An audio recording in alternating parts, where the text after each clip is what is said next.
3 days into the silent treatment, Derek, my fiancé and CEO, greenlit his assistant's pitch for a self-driving road trip. He expected me to flip, like always. I didn't. A month later, he came back and saw it. I wasn't the same. He backed Molly, stole my project, and thought I'd explode. I didn't. I just helped her draft the proposal. He trashed everything I built just so she could snag her year-end bonus. I didn't fight back, took the blame, took the hit. Molly was all smug. See? Told you. You can't go at Yara head-on. Give her the silent treatment. She folds. She's scared of losing you. That's why she's playing nice. Derek ate it up, called her smart. Then he pulled me aside, offered a raise, a promotion, even a fancy wedding. First time he'd ever brought it up. But he missed one detail. He'd already signed off on my resignation while he was off playing Road Trip King, and I'd already dumped him. That was it. Clean cut. Nothing left. Yara, Mr. Cromwell needs this proposal ASAP. Sorry to bug you, but finish it before you head out. Molly Leach, Derek's assistant, dropped a fat stack of papers on my desk, all chipper like we were besties. I took them. Got it. She wasn't done. Still smiling, she threw in, Mr. Cromwell and I have a client meeting later. Just leave the docs on his desk. Oh, and tidy up his office before you go. Then she strutted off like she owned the floor, heels clicking, mood sky high. Around me, the office fell quiet. My coworkers shot me that awkward look, half pity, half helpless. Everyone knew Derek Cromwell, CEO of Vantral Corp, was my fiancé. Everyone also knew he blatantly played favorites, and Molly was his number one. He'd yanked her from another firm, made her director, then handed her $1 million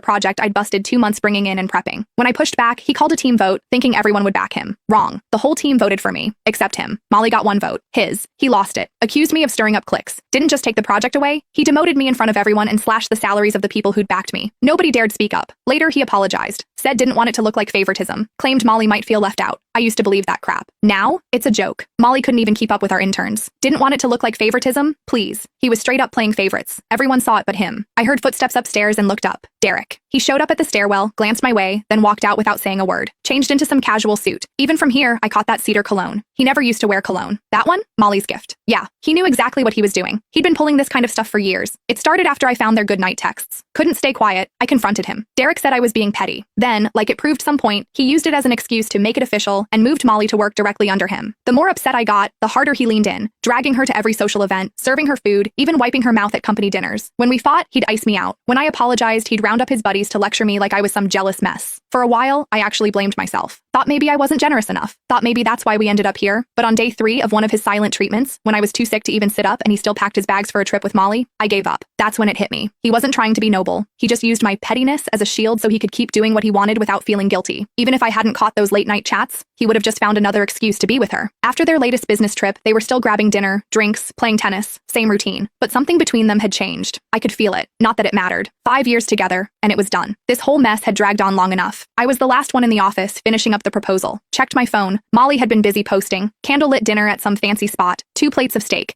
Derek, all polished and perfect, cutting hers for her.